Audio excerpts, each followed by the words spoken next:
Salut mes amis, mbaye ikaze mu kintu cyacu cy'uyu munsi.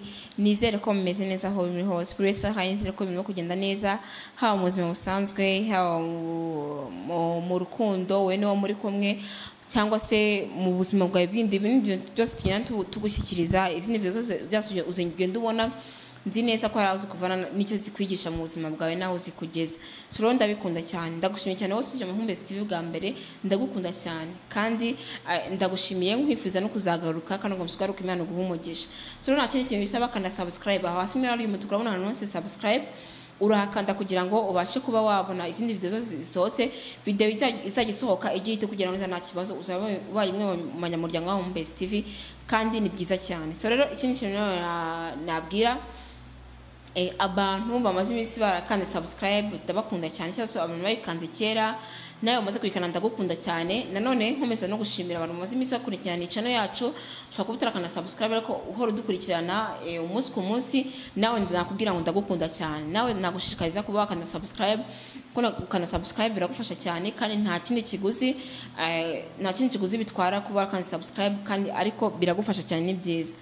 Nkomeza gushimira none abantu bakomeza kunyereka ko turi kumwe, babishije muri like cyangwa se muri comment.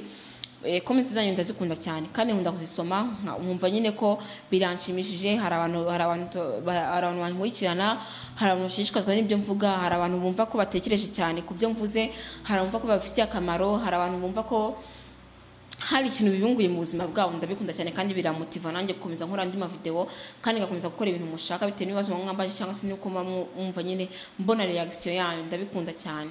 Rero mbibutsa ko iyi video mumaze kubona wifuza kugeza ku nshuti yawe, cyangwa se iyi video uri kureba haba n'inshuti yawe cyangwa se mu yindi groupe bitewe na groupe ikintu bamuhuriyeho, kuko hari groupe zigenda ziga ku bintu nk'ibi tutabyirenga, cyangwa se umukunzi wawe ufuza kugeza ibintu ngabyige nawe abimenye bitewe nuko utabimwibwirira. Nakubwira ngo wakanda share aho hasi, nanone ntiwanse share, urakanda share bakujyana mu social medias, haba Instagram, WhatsApp, Facebook ndetse n'ibindi, kugira ngo ubashe kuba wageze iyi video ku yindi nshuti yawe cyangwa se ku yindi nshuti zawe, kandi ni support ikomeye cyane kandi ndabikunda. Uyu munsi wongeye kuvuga ku bintu umugabo wa nyawe adashobora gukora. Nimvuga umugabo wa nyawe urumva nyine umugabo wumva ko afite inshingano, umugabo wumva ko afite uburenganzira cyangwa se afite inshingano zo kuba yakita ku rugo rwe, umugabo ukunda umugore we, umugabo ukunda umuryango we, umugabo wumva ko urukundo rwe n'umukunzi we utagomba umugabo wa nyawe ibintu adashobora kuba yakora. Umugabo wa nyawe rero ni umugabo nyine, hari abagabo benshi usanga ntabwo mvuze ko atarabo ariko ni abagabo, ariko hari umugabo usanga atita ku bintu, ugasanga ni umugabo utita ku by'urugo rwiwe, ugasanga ni umugabo uri aho ngaho, ni umugabo mbese utamenya ibyiwe. Ariko hari umugabo wa nyawe, umugabo uko ati njyewe nubatse urugo rwanjye, mfite umugore wanjye, mfite n'abana, byarampenze kugira ngo ngere ku muryango ushimishije nkuriya, kugira ngo ngere ku muryango mpibyishimo nkuriya, byarampenze n'ibintu bikomeye cyane kandi bigomba gusigasira. Rero ugasanga uyu mugabo ni umugabo nyine wa nyawo, umugabo ufite icyerekezo, umugabo wumva ko yifuriza ibyiza umugore we. Hari ibintu by'ukuri byanze bikunze umugabo adashobora gukora, hari agaciro abaho umuryango we abandi badashobora kuba babona. Rero ibintu ngiye kukubwira, ndakwifuza kuba wabireba niba uri umugabo koko ati ibintu mbese niba nkora bino bintu sindi uwa nyawe. Rero ndikwifuza kugira ngo birebe nawe uri umugore urabireba, kugira ngo n'iyi video maze kuyira nawe wayiha nk'umugabo wawe cyangwa se umukunzi wawe, kugira ngo abashe kuba yabireba nawe utarubaka. nkubwira ko nawe utarubaka ugomba kuyireba kugira ngo umenye uburyo tuzitwara mu rugo rwawe, waba uri kubiteganya cyangwa se utari kubiteganya, ariko mu by'ukuri byanze bikunze buri wese ni icyiciro cy'ubuzima cyangwa ni igice cy'ubuzima buri wese agomba kugeramo. Ikintu cyambere nakubwira rero, ikintu cyambere umugabo wa nyawe adashobora gukora, gufata umugore nk'utagira agaciro. Hari ukuntu umugabo usanga umugore amufita nk'atagira agaciro, ndetse no mu bashyitsi cyangwa se mu bandi bantu akaba yabimwereka, akaba ashaka kwerekana ko ari wa mugabo umugore we nyine ari hasi munsi y'ikirenge cye, nta gaciro amuha, nta kintu na kimwe amaze mu urwo rugo.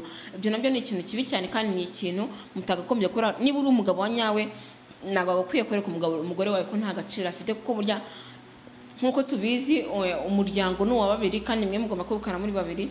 Ukereka umugore wawe nawe ko hari akandi gaciro afite kuri wowe, kandi ko wamukunze nyine, wamushatse umukunze, burya biramufasha cyane. Ikindi kintu, gufata umugore nk'umwana mu rugo. Hari ukuntu umugabo afite umugore nk'umwana mu rugo, nabyo ntabwo ari byiza. Niba umugore ntabwo ari umwana, umugore ni umuntu ugomba kugira uruhare mu bintu by'urugo. akagira uruhare mu bintu byose urugo rugezaho cyangwa se ibintu nabyo ari byose. Rero hari ukuntu usanga umugore afatwa nk'umwana mu rugo, ugasanga nta kintu na kimwe, nta jambo agira, nta gitekerezo yatanga mbese mu rugo, ugasanga ni umwana mu bandi, ni umuntu uri aho ngaho, ni umuntu mbese uri aho ngaho gusa. Rero menya ngo niba wa mugabo we, umugabo wa nyawe ntago afata umugore we nk'umwana mu rugo, nk'umuntu utagira agaciro. Menya no ibyo nabyo umugabo wa nyawe ntago ashobora ko yabikora. Ikindi cyo nakubwira, gusuzuguza umugore umukozi. Mumenye ko mwabagabo mwe ntaho umugore ahuriye n'umukozi. Ibyo ni ibintu bibiri bitandukanye cyane. Nkuko hari abagabo usanga babikora, ugasanga ni umugabo nyine ari aho ngaho, niba ubwiye ikintu umukozi ugasanga ntago yumva ko umugore wiwe ari agomba kubicishaho, cyangwa se ikintu akumva ko hari ikintu umukozi ashobora gukora umugore adashobora gukora. No, menya neza ko umugore wawe niwe muntu, umugore wawe niwe muntu wa mbere ufite agaciro mu muryango wawe. Umukozi nta kintu kimwe ugomba nta gaciro afite karuta uwo mugore wawe. Ni ibintu bibiri bihabanye mwabagamo. Kandi impamvu bavuga ko ibintu ko hari abagabo babikora, ugasanga umugabo hari ibintu abwira umukozi gukora kandi umugore hari kandi umugore washobora kuba yabimukorera, ugasanga yumva ko umukozi ari ubishoboye. No, umukozi wawe ntago azi guteka kurusha umugore, ntago azi gusetsa kurusha umugore wawe, nta nubwo ashaka kuba yakora ikindi kintu cyose kurusha umugore wawe. Umugore wawe ni ufite ubushobozi bwo kuba yakora icyo kintu. Ikindi nawe nakubwira, gutukira umugore imbere y'abana. Gutukira umugore imbere y'abana ni ikintu abantu benshi bakunda gukora, kandi ni ikintu kitari cyiza cyane, kandi ugasanga ni ikintu mwagakwiye kwirinda nk'abantu nk'abantu bashakanye. Nkuko twabivuye mu gano byahise, hari ahantu mu by'ukuri, hari ahantu hanyu mugomba kugira, hari ahantu mugiraho kuba mwakigira ku bibazo byanyu, kuko mwakigira gukemurira amakimbirane yanyu. Rero menya ngo aha hantu imbere y'abana ni ahantu ho kubahira umugore cyane, ko biragira ingaruka ku bana, birakugiraho ingaruka, ndetse n'umuryango wawe muri rusange byose birabigiraho ingaruka. Uko abantu bagufata birahinduka, ndetse n'uko bafite mama wawe birahinduka. Nta n'agaciro kenshi bari buguhe niba utari unabizi. Rero menya ngo wa mugabo we, gutukira umugore imbere y'abana ntabwo ari ikintu cyiza cyane, kandi ni ikintu ugomba kwirinda nk'umugabo. Ikindi kintu nakubwira, kumva ko wamukoye nta zindi kayo ugomba kumuhereza. Hari abo bafite gutya, ukumva ko umugore wawe waramukoye nta kindi kintu, nta zindi kayo zindi akeneye. Menya ko umugore wawe waramukoye, ariko nimugera no mu rugo akeneye izindi kayo, akeneye kwitabwaho. Ntago ari ibyo ngibyo gusa. Umugabo rero wa nyawe ni wa mugabo uzakomeza guha keyo umugore wiwe, niba barashakanye, kugeza wagishaje, ntiyumve ko yaramukoye gusa mutaye amafaranga. No, nyine mu muco wacu abakobwa bagomba kubakwa amafaranga, birumvikana, ariko menya neza ko ntago ari byo gusa byarangiye. Ntago umugore ari ikintu waguze ngo cy'igikoresho kiri aho ngaho. Menya ko mugomba kwishimira urukundo rwanyu na nyuma yo gushakana. Ikintu nawe nakubwira, kwima umugore amafaranga yo kwiyitaho.